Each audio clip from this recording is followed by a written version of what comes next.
শিক্ষার মান উন্নয়ন করাই এই মুহূর্তের লক্ষ্য বলে জানিয়েছেন প্রাথমিক ও গণশিক্ষা উপদেষ্টা ডাক্তার বিধান রঞ্জন রায়। সকালে সচিবালয়ে নিজ দপ্তরে সাংবাদিকদের কথা জানান তিনি বলেন, ছাত্রদের দাবি অনুযায়ী কাজ করবে অন্তর্বর্তীকালীন সরকার। তিনি আরো বলেন, প্রাথমিক শিক্ষা একটি জাতির জন্য ভিত স্বরূপ, কিন্তু বাস্তবে এটি কার্যকর হয়নি।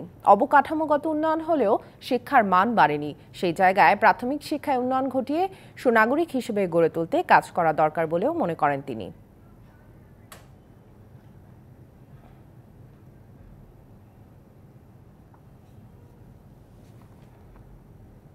প্রাথমিক শিক্ষাটা যত গুরুত্ব পাওয়া উচিত, যেমনটা করা উচিত তেমনটা হয় না। শিক্ষার একদিক দিয়ে উন্নতি হয়েছে, আমাদের অবকাঠামোগত অনেক উন্নতি হয়েছে, ফলে সাক্ষরতার হার অনেক বেড়েছে। আমাদের শিশুরা বিভিন্ন রকম শিক্ষা প্রতিষ্ঠানে যাচ্ছে, কিন্তু এই মুহূর্তে আমাদের প্রয়োজন সেটা হচ্ছে মানের উন্নয়ন করা, প্রাথমিক শিক্ষার মানের উন্নয়ন করা, যেন আমাদের শিশুরা সুনাগরিক হিসেবে গড়ে ওঠে।